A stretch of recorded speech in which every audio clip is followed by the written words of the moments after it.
Hi hello welcome back. ഇന്ന് ഞാൻ വന്നിട്ടുള്ളത് പഴനിറവിൻ്റെ റെസിപ്പിയുമായിട്ടാണ്. കുറച്ചൊന്ന് വ്യത്യസ്തമായിട്ടാണ് ഞാനിവിടെ പഴനിറവ് ഉണ്ടാക്കിയിട്ടുള്ളത്. അതുകൊണ്ട് തന്നെ അധികം ബുദ്ധിമുട്ടില്ലാതെ തന്നെ നമുക്കിത് ചെയ്തെടുക്കാൻ പറ്റും.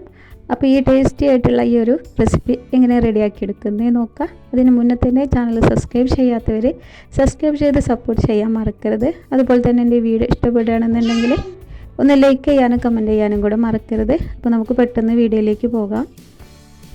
അപ്പോൾ അതിനായിട്ട് ഞാനിവിടെ 2 മീഡിയം സൈസിലുള്ള നേന്ത്രപ്പഴമാണ് എടുത്തിട്ടുള്ളത്. അധികം പഴുത്തിട്ടില്ലാത്ത നേന്ത്രപ്പഴമാണ് എടുത്തിട്ടുള്ളത്. ഇത് നമുക്കൊന്ന് തൊലി മാറ്റി കളയാം. തൊലി മാറ്റി കളഞ്ഞതിന് ശേഷം ഇത് നമുക്ക് നടുവൊന്ന് കട്ടാക്കി എടുക്കണം. അപ്പോൾ തൊലിയൊക്കെ മാറ്റി കളഞ്ഞിട്ടുണ്ട്. ഇനി ഇതിൻ്റെ നടുഭാഗം ഒന്ന് കട്ട് ചെയ്തെടുക്കുക. അപ്പോൾ ഞാൻ ഇത്രയും വലുപ്പത്തിലാണ് ചെയ്തെടുക്കുന്നത്. നിങ്ങൾക്ക് ഒരു പഴം മൊത്തത്തിൽ ഇങ്ങനെ വേണമെങ്കിലും ചെയ്തെടുക്കുക. ഞാൻ 4 ആക്കി കട്ട് ചെയ്തെടുത്തിട്ടുണ്ട്. ഇനി ഇതിൻ്റെ നടുഭാഗം ഇതുപോലെ നമുക്കൊന്ന് കീറി കൊടുക്കാം. ഇതിൻ്റെ ഉള്ളിൽ ഫില്ലിങ് നിറക്കാനുള്ളതാണ്. അതുകൊണ്ട് ആദ്യം തന്നെ നമുക്കിതൊന്ന് കട്ടാക്കി എടുക്കാം. 2 സൈഡും 2 ഭാഗത്തേക്കുമായിട്ട് കട്ടാക്കി എടുക്കരുത്. ഇതിൻ്റെ നടുവിലേക്കായിട്ട് കട്ടാക്കി എടുക്കാം.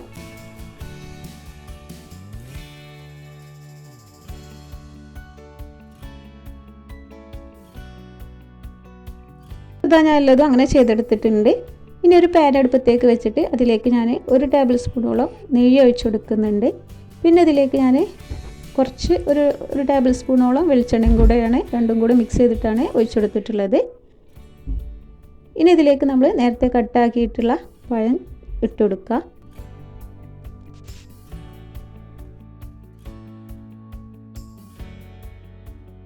ഇനി എണ്ണയിൽ നമുക്കിതൊന്ന് എല്ലാ ഭാഗവും വേവുന്നത് വരെ നമുക്കിതൊന്ന് ഇളക്കി കൊടുത്ത് വേവിച്ചെടുക്കാം. നല്ല രീതിയിൽ വെന്ത് കിട്ടണം. ഒരു 5-10 മിനിറ്റിനുള്ളിൽ തന്നെ നമുക്കിത് റെഡിയായി കിട്ടും. അപ്പോൾ തിരിച്ചു മറിച്ചിട്ടിട്ട് നമുക്ക് ഒരു ഭാഗം കളർ മാറിയതിന് ശേഷം എല്ലാ ഭാഗവും ഇതേപോലെ തന്നെ നമുക്ക് ചെയ്തെടുക്കാം. ഇത് നിങ്ങൾക്ക് വേണമെന്നുണ്ടെങ്കിൽ കുറേ ഓയിൽ ഒഴിച്ചിട്ട് അതിലിങ്ങനെ മുക്കി പൊരിച്ചെടുത്താലും മതി. ഞാനിപ്പോൾ അധികം ഓയിൽ മുങ്ങി പോകണ്ടെന്ന് വെച്ചിട്ട് ഇതുപോലെയാണ് ചെയ്തെടുക്കുന്നത്. ഇതുപോലെ ചെയ്തെടുത്താലും എല്ലാ ഭാഗവും നമുക്ക് വെന്ത് കിട്ടും. നമ്മൾ പഴമൊക്കെ പൊരിക്കുന്നത് പോലെ തന്നെ നമുക്ക് ഓയിലിൽ മുക്കി പൊരിച്ചെടുത്താലും മതി. അപ്പോൾ ഇതാ ഒരു ഭാഗം ഏകദേശം ഈ ഒരു കളർ മാറി വന്നിട്ടുണ്ട്. ഇനി എല്ലാ ഭാഗവും നമുക്കിതുപോലെ തന്നെ കളറൊന്ന് മാറി വരുന്നത് വരെ ലോ ഫ്ലെയിമിൽ അതല്ലെങ്കിൽ മീഡിയം ഫ്ലെയിമിൽ വെച്ചിട്ട് വേവിച്ചെടുക്കാം.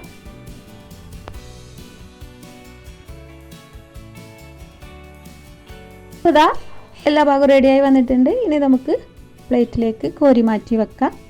എന്നിട്ട് ചൂടാറാനായിട്ട് മാറ്റി വെക്കാം. ഇനി അതേ പാനിൽ തന്നെ ഞാനൊരു ടേബിൾ സ്പൂണ് നെയ്യ് ഒഴിച്ചു കൊടുത്തിട്ടുണ്ട്. അതിലേക്ക് ഒരു 5-6 കാഷ്യൂനട്ട് ചെറുതാക്കി ഒന്ന് കട്ട് ചെയ്തിട്ട് അതും കൂടെ ചേർത്ത് കൊടുക്കുന്നുണ്ട്. ഇതൊന്ന് ഈ നെയ്യിലിട്ടിട്ട് നമുക്ക് വറുത്തെടുക്കാം. ഇതിലേക്ക് നിങ്ങൾക്ക് മുന്തിരി വേണമെങ്കിൽ ചേർത്ത് കൊടുക്കാം. അതിനുശേഷം നമുക്കിതിലേക്ക് 2 പിടി തേങ്ങ ചേർത്ത് കൊടുക്കുന്നുണ്ട്. ഇതും കൂടി ഒന്ന് ഇളക്കി കൊടുത്ത് നമുക്ക് മിക്സാക്കി എടുക്കാം.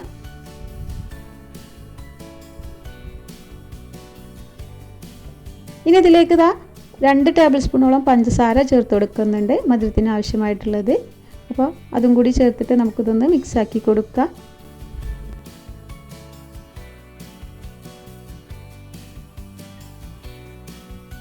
അപ്പോൾ ഇതാ ഫില്ലിങ് ഇവിടെ റെഡിയായി വന്നിട്ടുണ്ട്. ഇനി ഇതിലേക്ക് ലാസ്റ്റായിട്ട് നമുക്കിതാ ഒരു ഏലക്കൊന്ന് ചതച്ചിട്ട് അതിൻ്റെ പൊടിയും കൂടി ഒന്ന് ചേർത്ത് കൊടുക്കുന്നുണ്ട്. ഇതെല്ലാ ഭാഗത്തേക്കും ആവുന്നത് വരെ ഒന്ന് മിക്സ് ആക്കിയതിന് ശേഷം നമുക്ക് തീ ഓഫ് ചെയ്ത് മാറ്റി വെക്കാം.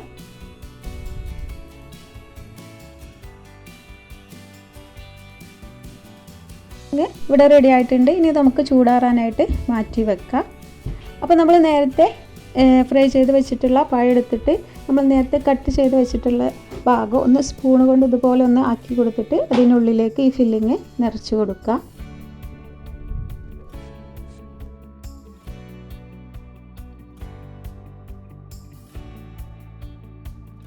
അപ്പോൾ ഞാനിതാ ആദ്യത്തേത് ഇവിടെ ഫില്ലിങ്ങൊക്കെ ഉള്ളിലേക്ക് നിറച്ച് മാക്സിമം ഉള്ളിലേക്ക് ഫില്ലിങ് റെഡിയാക്കി കൊടുത്തിട്ടുണ്ട്. ഇനി ബാക്കിയുള്ളത് നമുക്കിതുപോലെ തന്നെ ചെയ്തെടുക്കാം. വളരെ സിമ്പിളായിട്ട് നമുക്ക് ചെയ്തെടുക്കാൻ പറ്റും.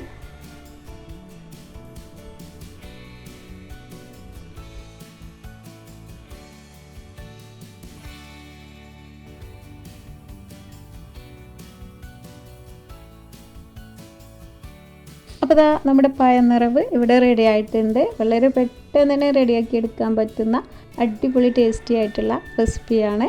അപ്പോൾ ഇതേ രീതിയിൽ നിങ്ങൾ പഴനിറവ് ഉണ്ടാക്കിയിട്ടില്ലെങ്കിൽ ഒരു തവണ ഇതുപോലെ ഒന്ന് ഉണ്ടാക്കി നോക്കട്ടോ. വളരെ സിമ്പിളായിട്ട് ചെയ്തെടുക്കാനും പറ്റും. നല്ല ടേസ്റ്റി ആയിട്ടുള്ള ഒരു റെസിപ്പി കൂടിയാണ് കേട്ടോ. അധികമായിട്ട് ഓയിലിൽ മുക്കി പൊരിച്ചെടുക്കേണ്ട ആവശ്യമില്ല. എന്നാൽ ഉള്ളിലൊക്കെ പഴം നല്ലപോലെ വെന്തിട്ട് നല്ല അടിപൊളി ടേസ്റ്റി ആയിട്ട് ചെയ്തെടുക്കാൻ പറ്റുന്ന ഒരു പഴനിറവിൻ്റെ റെസിപ്പിയാണ്. അപ്പോൾ എല്ലാവരും ഒന്ന് ഉണ്ടാക്കി നോക്കുക. വളരെ എളുപ്പത്തിൽ തന്നെ ചെയ്തെടുക്കാൻ പറ്റുന്ന റെസിപ്പിയാണ്.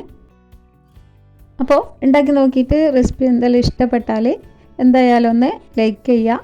അതുപോലെ തന്നെ സബ്സ്ക്രൈബ് ചെയ്യാതെ വീഡിയോ കാണുന്നവരുണ്ടെങ്കിൽ ഒന്ന് സബ്സ്ക്രൈബ് ചെയ്ത് സപ്പോർട്ട് ചെയ്യാനും മറക്കരുത്. അപ്പോൾ ഇന്നത്തെ ഈ റെസിപ്പി എല്ലാവർക്കും ഇഷ്ടപ്പെട്ടു എന്ന് വിചാരിക്കുന്നു. പുതിയ റെസിപ്പിയുമായിട്ട് വീണ്ടും കാണാം. Thank you.